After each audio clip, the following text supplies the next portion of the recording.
खबरों की शुरुआत करते हैं। देश के 24 राज्यों में बारिश का अलर्ट है। बता दें, हिमाचल और उत्तराखंड में रेड अलर्ट है, तो वहीं पंजाब के कई इलाकों में भारी बारिश देखने को मिल रही है। उत्तराखंड में बारिश से भारी नुकसान हुआ है। दिल्ली में बारिश से बाढ़ का खतरा बना हुआ है। तो देखिए, तमाम वो राज्य जहां पर मौसम विभाग ने पहले ही चेतावनी जारी कर दी थी, वहां पर जिस तरह की अनुमान लगाए जा रहे थे जिस तरह के मौसम विभाग से, ठीक उसी तरह की तस्वीरें सामने आ रही है। दिल्ली में बारिश से बाढ़ का खतरा बढ़ गया है। तो वहीं आपको बता दें कि देश के 24 राज्यों में फिलहाल बारिश का अलर्ट है। हिमाचल और उत्तराखंड में एक तरफ जहां रेड अलर्ट है, तो वहीं उत्तराखंड में बारिश से भारी नुकसान हो चुका है। तस्वीरें दिल दहला देने वाली, खौफनाक सामने आ रही है।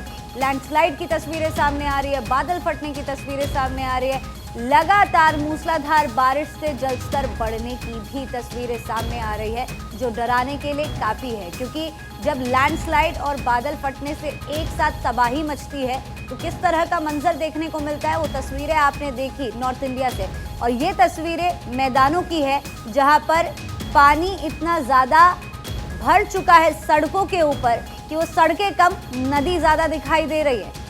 तो देखिए, मैदानों से लेकर पहाड़ों तक तमाम जो तस्वीरें सामने आई है वो बहुत ही ज़्यादा डरावनी है। ये जो फिलहाल आप देख रहे हैं मंडी हिमाचल की तस्वीर, ये भी काफ़ी खौफनाक, लेकिन लगातार सरकार द्वारा कोशिश की जा रही है कि लोगों को इन इलाकों से सुरक्षित बाहर निकाला जाए, पहले ही उनको बाहर निकाला जा सके ताकि वो बच सके। मनाली हिमाचल की तस्वीर आपने देखी, आपको बता दें ये तस्वीर है मनाली हिमाचल की, जो बयां करती है किस तरह के हालात फिलहाल वहां पर बने हुए हैं। मात्र चंद सेकंड्स के अंदर दुकानें, होटल धराशाही हो जा रहे हैं, डूब जा रहे हैं।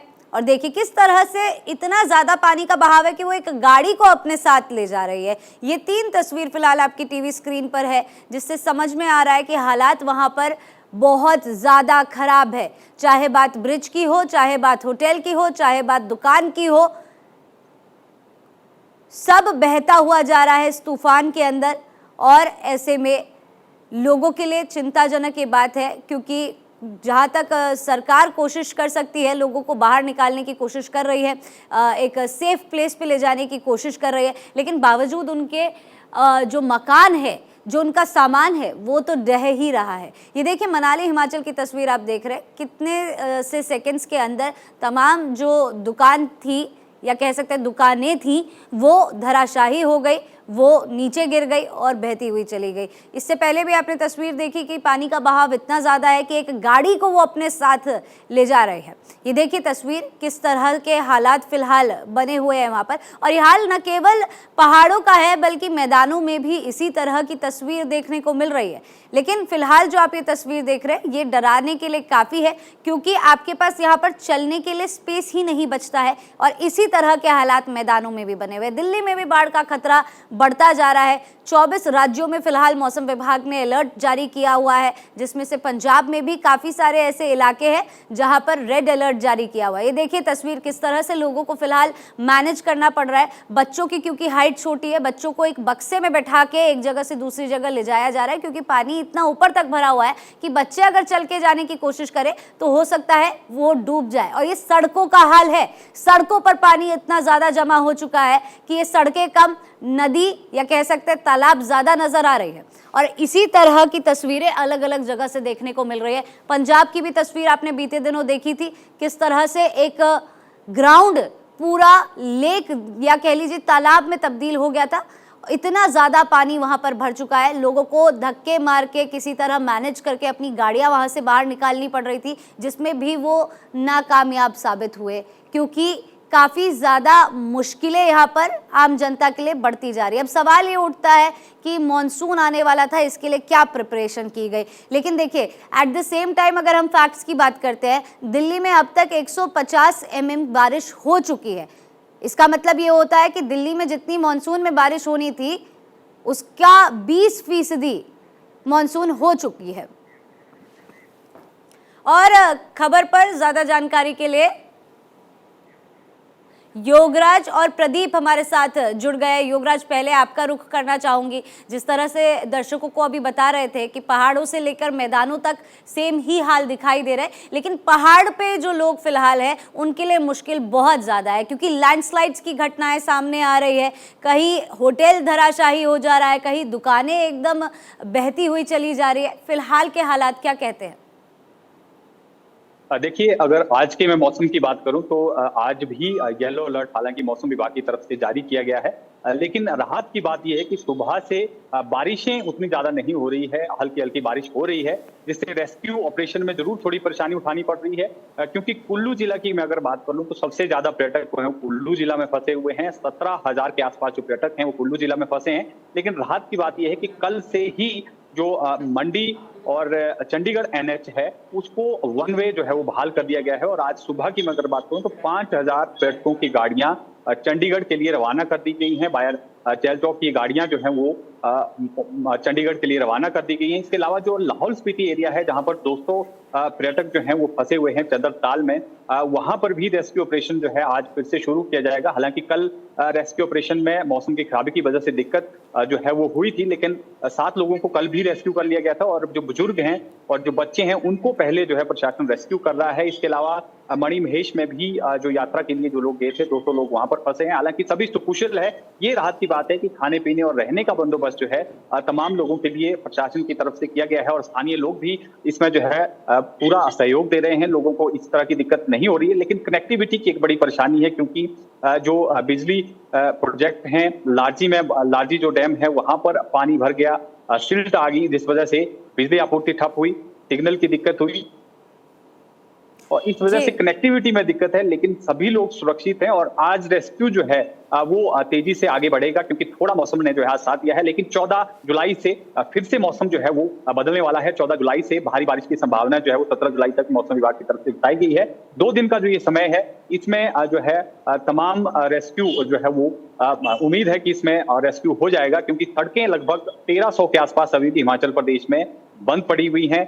एनएच एक दर्जन के आसपास एनएच जो है वो अभी भी बंद है। शिमला चंडीगढ़ एनएच की मैं अगर बात करूं तो वन वे उसको भी कल शाम को बहाल कर लिया गया था, लेकिन कहीं ना कहीं अभी भी लैंडस्लाइड का खतरा बना हुआ है। पहाड़ों से पत्थर जो है अभी भी सड़क पर आ रहे हैं, रिस्की बहुत ज्यादा है, इसलिए रात को एचआरटीसी ने भी सेवाएं जो हैं रात्रि सेवाएं इस रूट पर नहीं दी। लेकिन आज उम्मीद है कि मौसम थोड़ा साथ देगा तो रेस्क्यू ऑपरेशन में तेजी मिलेगी, और जो पर्यटक फंसे हुए हैं उनको जो है सकुशल वापस उनके घर की तरफ भेज दिया जाएगा। जी योगराज, बने रहिएगा हमारे साथ। इसी बीच देहरादून से पवन लाल भी हमारे साथ ज्यादा जानकारी लेकर जुड़ गए हैं। पवन, शिमला का हाल हमने जाना, देहरादून की तस्वीरें क्या कहती है फिलहाल? आज मौसम कैसा है, कितना नुकसान हो चुका है और कितने का अनुमान अभी लगाया जा रहा है?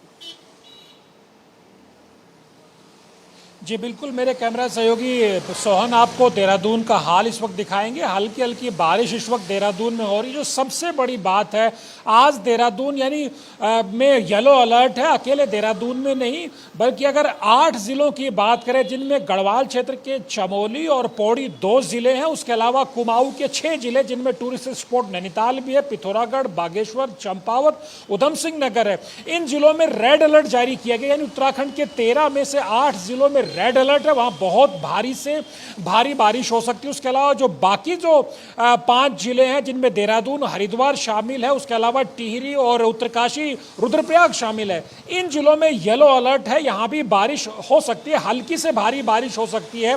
उसके अलावा अगर मैं आपको उत्तराखंड में सड़कों का ब्यौरा दूं तो देखिए 273 सड़कें जिनमें हाईवे भी हैं, state national highway, state highway, और जो छोटी सड़कें हैं वो 273 सड़कें इस वक्त बंद हैं, ब्लॉक हैं। और सबसे बड़ी बात यह है कि जो जोशीमठ और मलारी का जो हाईवे है वो ब्लॉक हो गया। ये सेना के लिए बहुत इंपॉर्टेंट है, क्योंकि जोशीमठ का जो हमारा एरिया है वो चीन सीमा से लगता हुआ एरिया है, सेना का मूवमेंट वहां होता है, वो वहां पे पुल डैमेज हुआ है, ये नुकसान है। उसके अलावा कई जगह पुल डैमेज हुए हैं। सबसे बड़ी बात यह कि जो गंगोत्री हाईवे है उस पर कल रात्रि तक 3000 से ज्यादा कांवड़ियों और गंगोत्री धाम जाने वाले तीर्थयात्री फंसे हुए थे। तो मोटा मोटी कहा जाए तो मुख्यमंत्री ने आज शाम को 5:30 में फिर अधिकारियों की बैठक बुलाई है। बारिश के हालात हालात पर का रिव्यू करने के लिए कल भी मुख्यमंत्री ने बैठक की थी।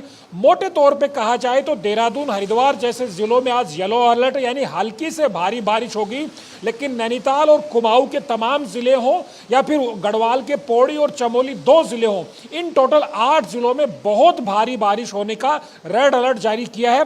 और मुख्यमंत्री ने साफ निर्देश दिया कि कोई भी जिला अधिकारी, आपदा प्रबंधन विभाग का अधिकारी, एसडीआरएफ का अधिकारी 24 घंटे अपना मोबाइल ऑन रखेगा, किसी का फोन भी बंद नहीं होना चाहिए। स्वास्थ्य विभाग ने और दूसरे कई विभागों ने अपने कर्मचारियों की छुट्टियां भी रद्द कर दी हैं। जी बिल्कुल पवन, बने रहिएगा हमारे साथ। इसी बीच अमरोहर से प्रदीप राय हमारे साथ जुड़ चुके हैं, साथ ही साथ ओखला से मेरे संवाददाता साक्षी भी लाइव जुड़ चुकी है। प्रदीप, पहले आपका रुख करना चाहूंगी, किस तरह की तस्वीरें सामने आ रही है, कितना वहां पर अभी कह सकते हैं कि लोगों को राहत मिली है या कितना नुकसान अभी और होना बाकी है, क्या अंदाजा लगाया जा रहा है?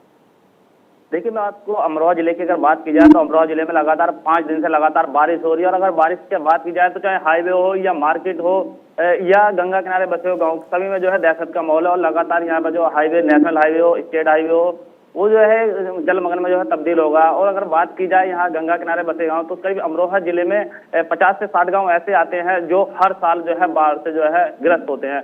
वहीं अगर बात की जाए इस समय जो है जो गंगा किनारे गांव बसे हैं उनमें दहशत का माहौल है, क्योंकि लगातार बिजनौर बैराज से जो है यहाँ पर जल छोड़ा जा रहा है और गंगा नदी में लगातार जल बढ़ रहा है, जिससे जो है ग्रामीणों में भी दहशत का माहौल बना हुआ है। और अगर प्रशासन की बात की जाए तो प्रशासन भी अलर्ट कर रहा है, गाँव में जाके जो है डीएम साहब भी गाँव में जारी किया जा रहा है। वहीं जो ग्रामीण जिन गांवों में पानी आता है बाढ़ में, उन्हें काफी परेशानी का सामना करना पड़ता है। यहाँ तक कि अगर बच्चों की बात की जाए तो बच्चे जो है बाढ़ आने से शिक्षा से वंचित रह जाते हैं, क्योंकि बारिश होने के बाद जो है रोड जो है जलमग्न और तालाब में तब्दील हो जाती है, तो बच्चे भी जो है स्कूल पर नहीं पहुंच पाते हैं, जिसके कारण वो शिक्षा से वंचित रह जाते हैं। जी प्रदीप, आप बने रहिएगा हमारे साथ। इसी बीच एक बार साक्षी का रुख कर लेते हैं। साक्षी, दिल्ली की तस्वीरें हमने देखी, किस तरह से जल जमाव वहां पर हुआ था, साथ ही ये भी बताया जा रहा है कि बाढ़ जैसे हालात बन रहे हैं। आप ग्राउंड पर मौजूद है, क्या कहती हैं तस्वीरें? बिल्कुल आयुषी, फिलहाल हालांकि देखिए इस वक्त अगर मौजूदा वक्त की मैं बात करूं तो बारिश नहीं हो रही है, लेकिन जो जलस्तर है यमुना नदी का वो लगातार बढ़ता जा रहा है, जिसकी वजह से जो दिल्ली वासी है उनके ऊपर एक खतरे का साया मंडराता हुआ नजर आ रहा है। ऐसा मैं इसलिए कह रही हूँ क्योंकि हथनीकुंड बैराज से लगातार जो पानी छोड़ने की प्रक्रिया है वो जारी है। अगर मैं कल की बात करूं यानी कि 11 तारीख को ही हथनीकुंड बैराज से पानी छोड़ा गया है। 3.5 लाख क्यूसेक से ज्यादा पानी हथनीकुंड बैराज से छोड़ा गया है, जिसका असर दिल्ली में आने वाले दिनों में सीधे तौर पर देखा जा सकता है। अगर मैं बात करूं वाटर लेवल की, तो दिल्ली में जो वाटर लेवल है 205 का जो खतरनाक स्तर होता है वो ऑलरेडी उसको पार कर चुका है। लगातार तस्वीरें भी हम आपको दिखा रहे हैं कि किस तरीके से हर तरफ पानी ही पानी नजर आ रहा है। आसपास के इलाकों को एहतियाती कदम उठाते हुए फिलहाल खाली करा लिया गया है। लगातार दिल्ली गवर्नमेंट भी लगातार ये प्रयास कर रही है कि जो टीमें हैं उनको तैनात किया जाए, जो तटीय इलाकों में लोग रहने वाले हैं उनको अलर्ट मोड पर रखा जाए और रेस्क्यू ऑपरेशन लगातार चलाया जाए। उस बीच 3 तरीके की वार्निंग्स यहाँ पर होती है। देखिए, अगर 80,000 क्यूसेक से ज्यादा पानी छोड़ा जाता है तो उसको लो माना जाता है, नॉर्मल माना जाता है। वहीं अगर 2.5 लाख के पार पानी छोड़ा जाता है हथनीकुंड बैराज से तो वो मीडियम वार्निंग, मीडियम अलर्ट माना जाता है। लेकिन यहाँ पर 3 लाख के ज्यादा यानी कि 3.5 लाख क्यूसेक पानी हथनीकुंड बैराज से छोड़ा गया है, जो कि सीधे तौर पर एक हाई अलर्ट के तौर पर देखा जा रहा है। और अगर मौसम विभाग की चेतावनी के बारे में बात करें तो मौसम विभाग ने ये कहा है कि अगले 72 घंटों में सीधे तौर पर जो पानी छोड़ा गया है उसका असर दिल्ली में देखा जा सकता है। और यही कारण है कि इतने स्तर पर जब पानी छोड़ा गया है तो दिल्ली में हाई अलर्ट जो है बाढ़ का वो घोषित कर दिया है। लगातार बारिश आने वाले दिनों में देखी जा सकती है। अभी हालांकि बारिश नहीं हो रही है, लेकिन जो पानी छोड़ा गया है वो सीधे तौर पर बाढ़ का खतरा उत्पन्न कर रहा है। आयुषी, बिल्कुल साक्षी, बने रहिएगा आप हमारे साथ। और तमाम जो मेरे सहयोगी उनसे मैं रिक्वेस्ट करूंगी कि आप बने रहिए। इसी बीच दर्शकों को समझा देते हैं कि आखिर कहाँ किस तरह की स्थिति बनी हुई है ग्राफिक्स के जरिए। देखिए, आसमानी आफत से सावधान रहने की ज़रूरत है। कहाँ कहाँ अलर्ट है ये आपको हम बताते चलें। हिमाचल प्रदेश, उत्तराखंड, पंजाब, हरियाणा, राजस्थान, उत्तर प्रदेश, मध्य प्रदेश, साथ ही साथ मिजोरम, सिक्किम, मेघालय, नागालैंड, असम, अरुणाचल, त्रिपुरा, उड़ीसा, यहाँ पर रेड अलर्ट जारी किया हुआ है। आसमानी आफत से यहाँ सावधान रहने की ज़रूरत है। तमाम ये वो इलाके हैं देश के जहां पर अलर्ट फिलहाल मौसम विभाग द्वारा जारी किया गया है। इसका मतलब ये है कि अगर बारिश थोड़ी सी रुक भी रही है तो इसका मतलब ये नहीं है कि स्थिति सामान्य होने वाली है। इसका मतलब यही है कि आपको घरों में रहने की ज़रूरत है।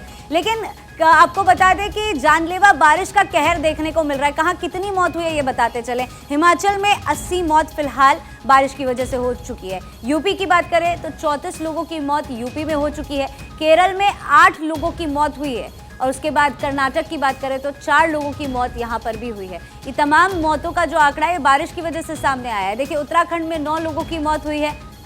जानलेवा बारिश का कहर है जो तमाम राज्यों में देखने को मिल रहा है।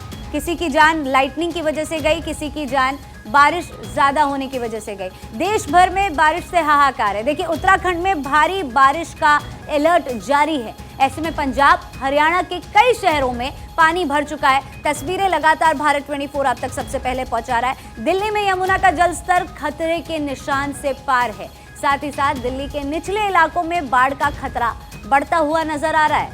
ऐसे में देखने वाली बात यह है कि आगे चलकर अब दिल्ली का हाल क्या होगा जब ऑलरेडी स्तर से ऊपर बढ़ चुका है पानी। और तमाम मेरे सहयोगी ग्राउंड से लाइव जुड़े हुए हैं, तस्वीरें आप तक पहुंचा रहे हैं। और एक बार फिर से रुख करेंगे हम योगराज का।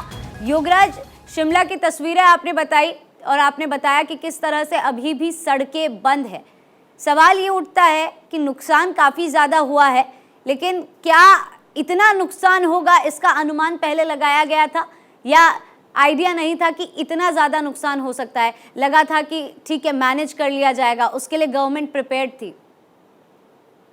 देखिए बिल्कुल आंकलन तो बिल्कुल भी नहीं लगाया जा सकता है कि इस आपदा में इतना बड़ा नुकसान होगा, क्योंकि 1962 के बाद जो अभी तक की जानकारी मिली है 1962 के बाद इस तरह की जो बारिश हिमाचल प्रदेश में हुई है और इस तरह का बड़ा नुकसान जो हुआ है, सरकार हालांकि बरसात को लेकर तैयार थी, लेकिन सरकार को भी इतना अनुमान नहीं था कि इस बार जो बारिशें हैं वो इतनी ज्यादा होंगी, क्योंकि 300% ज्यादा जो है इस बार बारिशें हुई है। अभी जो 3 दिन की मैं अगर बात करूं तो 300 गुना ज्यादा सामान्य से ये बारिश हुई है, जिसकी वजह से इतना नुकसान हुआ।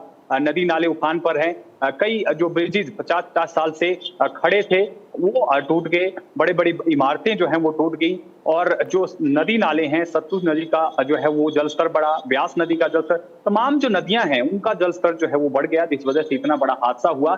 अब जो है सरकार के सामने बड़ी मुश्किल है, क्योंकि पहाड़ी क्षेत्र है, पहले ही जो है रोड कनेक्टिविटी हिमाचल प्रदेश में आपको मालूम ही है काफी दिक्कतों के बाद जो है रोड कनेक्टिविटी जो है सुचारू रूप से चल पाती है। लेकिन अब जिस तरह से 1300 के आसपास जो रोड जो है वो खराब हो चुके हैं और लगातार अभी भी लैंडस्लाइड हो रहा है, तो ऐसे में इनको किस तरह से दुरुस्त किया जाना है, ये एक बड़ी चुनौती है। आर्थिक स्थिति हिमाचल प्रदेश की पहले ही बहुत ज्यादा नाजुक है, आपको मालूम ही है, और केंद्र सरकार पर पूरी तरह से हिमाचल सरकार जो है अब निर्भर हो गई है और विशेष आर्थिक पैकेज की भी यहाँ पर हिमाचल सरकार मांग कर रही है कि जो डैमेजेस हुआ है, जो नुकसान हुआ है, उसकी भरपाई के लिए एक विशेष आर्थिक पैकेज जो हिमाचल प्रदेश को दिया जाए और राष्ट्रीय आपदा जो है इसको घोषित किया जाए। और अभी तक के आंकलन की मैं अगर बात करूं तो 4000 करोड़ के आसपास का आंकलन लगाया जा रहा है कि 4000 करोड़ रुपए का संपत्ति को जो है वो नुकसान इन बीते 3 से 4 दिनों में हुआ है। और अभी तक जो है जो मौत का आंकड़ा भी लगातार बढ़ता जा रहा है, क्योंकि 80 लोग जो हैं वो 24 जून के बाद जब से मानसून हिमाचल प्रदेश में एंटर हुई है, मौतें अभी तक हो गई है और ज्यादातर मौतें जो हैं इन बीते 3 दिनों में हुई। बिल्कुल योगराज, बने रहिएगा हमारे साथ। इसी बीच पवन, मैं आपके पास आ रही हूँ। आपने देहरादून की तस्वीरें दिखाई, किस तरह का हाल वहाँ पर है, कितना नुकसान वहाँ पर हुआ है, लोगों को कितने परेशानी का सामना करना पड़ रहा है, क्या उन्हें मूव करवाया जा रहा है, किस तरह की स्थिति फिलहाल मौजूदा हाल में देखने को मिल रही है? देखिए आयुषी, बिल्कुल आपने सही कहा, जो तटीय क्षेत्रों में रहते हैं, क्योंकि गंगा हो चाहे यमुना हो या दूसरी नदियां हो, अलकनंदा हो, भगीरथी हो, दूसरी तमाम नदियां वो उफान पर हैं। हालांकि अभी गंगा हो या यमुना हो खतरे के निशान से ऊपर उत्तराखंड में नहीं है, लेकिन खतरे के निशान के आसपास नदियां बह रही हैं, इसलिए जो निचले इलाकों में लोग रहते हैं उनको रेस्क्यू भी किया जा रहा है। और सबसे बड़ी बात ये आयुषी कि उत्तराखंड में इस वक्त चारधाम यात्रा भी चल रही है और लाखों की तादाद में कांवड़िए भी, क्योंकि सावन का महीना है, हरिद्वार, ऋषिकेश से और गंगोत्री धाम से गंगाजल लेके जाते हैं। उससे भी बड़ी बात आयुषी हम अपने दर्शकों को ये भी बताना चाहेंगे कि मौसम विज्ञानियों से जो हमने जानकारी ली है, जो हिमाचल में जो 2-3 दिनों में एकदम से बहुत ज़्यादा बारिश हुई, उसकी वजह ये बताई गई कि जो मॉनसूनी हवाएं थी, यानी जो मॉनसून विंड्स थी, और उसके अलावा जो वेस्टर्न डिस्टर्बेंस था जिसे पश्चिमी विक्षोभ कहा जाता है, तो ये बताएगा कि ये समीकरण अब उत्तराखंड की तरफ बढ़ रहा है। यानी जिसने हिमाचल में तबाही मचाई 3 दिन तक, उस तरह की बारिश का जो समीकरण है वो उत्तराखंड की तरफ बढ़ सकता है। मौसम विज्ञानियों की यही चिंता, यानी कि अगर ये बढ़ता है तो जो रेड अलर्ट जारी किया है उत्तराखंड के 8 जिलों में, अगर वहां हिमाचल की तर्ज पर बारिश हो जाती है, यानी एक ही दिन में 24 घंटे में 48 घंटे में बहुत ज्यादा बारिश हो जाती है, तो आप जानते हैं जून 2013 में उत्तराखंड में किस तरह से केदार वैली में आपदा आई थी, उसी तरह का संकट उत्तराखंड के सामने भी है। तो यही एक तरह से दुआ की जा रही है कि जो हिमाचल में समीकरण बने, जो मॉनसूनी विंड्स का और वेस्टर्न डिस्टर्बेंसेस का, वो गठजोड़ उत्तराखंड में मौसम का नजर न आए, वरना यहां भी एक तरह से बड़ा संकट, एक तरह से आसमानी आफत के तौर पे देखने को मिल सकता है। जी बिल्कुल पवन, अभी भी संकट मंडरा रहा है। आप बने रहिएगा हमारे साथ। प्रदीप होरा से हमारे साथ लगातार जुड़े हुए हैं। प्रदीप, आपका रुख करना चाहूंगे। आपके पीछे की तस्वीरें हमने देखी, किस तरह से जल जमाव की स्थिति अभी भी नजर आ रही है। आगे चलकर क्या ये स्थिति और ज्यादा भयावह होगी, क्या अनुमान लगाया जा रहा है मौसम विभाग के द्वारा आपके एरिया में? देखिए, अगर अमरोहा की बात की जाए तो अमरोहा आप मेरे पीछे तस्वीरों में देखते हैं किस तरह जो है पानी बढ़ा हुआ है, और हम गंगा किनारे इस वक्त मौजूद है। यहाँ पर जो है बाढ़ की स्थिति बनी हुई है, और अगर आगे की बात की जाए तो यहाँ पर आगे वाला जो है जो दृश्य होगा वो इससे भी जो है भयानक होने की संभावना है। बताया जा रहा है कि जो अमरोहा की अगर बात की जाए तो अमरोहा के कई गांव ऐसे हैं जहां लोगों के साथ साथ जो है पशुओं को भी काफी परेशानी का सामना करना पड़ता है, क्योंकि जो गंगा किनारे बसे हुए करीब 60 गांव हैं, वो गांवों में ऐसा है कि जो पशुओं के लिए चारा भी नहीं मिल पाता, और पशु आम लोगों के साथ साथ पशुओं को भी काफी परेशानी का सामना करना पड़ता है। वहीं अगर गंगा किनारे गाँवों की और बात की जाए तो गंगा किनारे जो बसे गाँव हैं उनमें दहशत का माहौल देखा जा रहा है, क्योंकि वो अपने खाने पीने की व्यवस्था जो है शहर से ले जाकर अपने गाँव में कर रहे हैं, क्योंकि वहां पर जाने की व्यवस्था नहीं हो पाती है। और इन जो हम बात करें 60 गाँवों की, इनका जो है संपर्क जो है शहर से टूट जाता है। आने वाले दिनों में वो संपर्क टूटने की पूरी संभावना है, क्योंकि पिछली बार भी अगर अमरोहा की बात की जाए तो अमरोहा का हसनपुर तहसील में पड़ने वाला एक ओवरब्रिज था जो अनुभव शहर से मिलाता है, और वो जो है वो पिछली बरसात के कारण भी टूट गया था, जहां पर हानि रही थी कि बड़ी कैजुअलिटी नहीं हो पाई थी, लेकिन एक बड़ा हादसा होने से बच गया था अमरोहा में। तो इस बार भी जो है प्रशासन भी अलर्ट है, और जो आने वाला मौसम विभाग की तरफ से जो बताया गया कि आने वाला जो समय है वो इससे भी ज्यादा भयानक होने की संभावना है। जी प्रदीप, बने रहिएगा आप हमारे साथ। और एक बार रुक कर लेते हैं दिल्ली का, क्योंकि साक्षी लगातार हमारे साथ जुड़ी हुई है। साक्षी, आपने आंकड़े बताए कि कितना पानी अगर छोड़ा जाता है तो वो नॉर्मल होता है, मीडियम होता है, या खतरे की घंटी बजा देने जितना पानी होता है। तो जब पानी छोड़ा गया, उनको पता था कि यमुना में जलस्तर इस लेवल तक पहुंच जाएगा, और उसके लिए तैयारी भी सरकार कर रही है, लेकिन क्या जो तैयारी सरकार कर रही है वो काफ़ी है? बिल्कुल आयुषी, यही बड़ा सवाल है कि हर बार मानसून आता है, हर बार ऐसी तस्वीरें सामने आती हैं, तो क्यों सरकारें तैयारियां ठीक से नहीं करती हैं। इस वक्त अगर मैं बात करूं, आईएमडी के द्वारा ऑरेंज अलर्ट पूरे दिल्ली में जारी कर दिया गया है, जिसका मतलब है कि दिल्ली वासियों को सतर्क रहने की जरूरत है, क्योंकि लगातार रुक रुक के बारिश हो रही है। अभी मौसम साफ है, हो सकता है अभी थोड़ी देर बाद बारिश दोबारा से शुरू हो जाए, क्योंकि ऑरेंज अलर्ट जारी कर दिया है। आपके पीछे मैं तस्वीरें देख पा रही हूँ, फिलहाल जहाँ आप मौजूद हैं, पीछे जो गाड़ियां हैं वो खड़ी हुई नजर आ रही है काफी देर से। क्या यातायात में भी लोगों को परेशानी का सामना करना पड़ रहा है?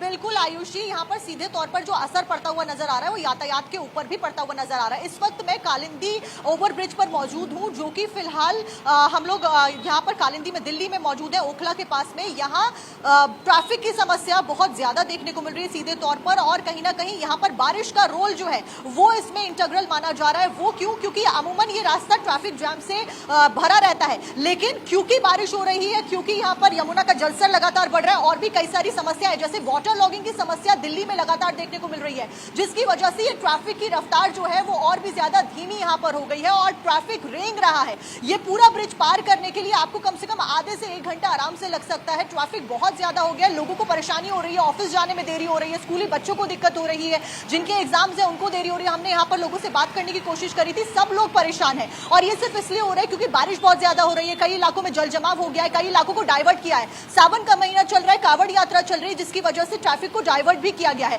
तो ट्रैफिक डाइवर्जन, बारिश, बाढ़ का खतरा और तमाम ऐसी समस्याएं जिसकी वजह से सीधे तौर पर जाम लगता हुआ भी नजर आ रहा है। वहीं बारिश की अगर बात करें तो देखिए जलस्तर, इधर अगर हम नजर डालें नदी में तो यहाँ पर जलस्तर लगातार बढ़ता हुआ नजर आ रहा है और यहाँ पे सरकारें कोशिश पूरी कर रही है कि किसी भी तरीके से जो जान का नुकसान है वो ना हो, क्योंकि आंकड़े भी आयुषी आपने बताया भी कि किस तरीके से मौतों का आंकड़ा भी बढ़ा है, चाहे वो लाइटनिंग की वजह से बढ़ा हो, चाहे वो बाढ़ बारिश की वजह से बढ़ा हो। तो कोशिश फिलहाल सरकार की यही है कि इस खतरे को टाला जा सके और कम से कम हानि हो। आयुषी, ठीक है साक्षी, कोशिश तो लगातार जारी, लेकिन सवाल अभी भी वही बना हुआ है कि क्या ये कोशिशें काफी रहेंगी। इसी बीच नैनपाल कश्यप हमारे साथ करनाल से जुड़ चुके हैं, वहां का रुख कर लेते हैं। नैनपाल, किस तरह की तस्वीरें करनाल से सामने आ रही है, क्योंकि हम अलग अलग राज्यों की तस्वीर यहाँ पर अपने दर्शकों को दिखा रहे हैं और सभी का हाल बेहाल है। फिलहाल करनाल की तस्वीरें क्या कहती हैं?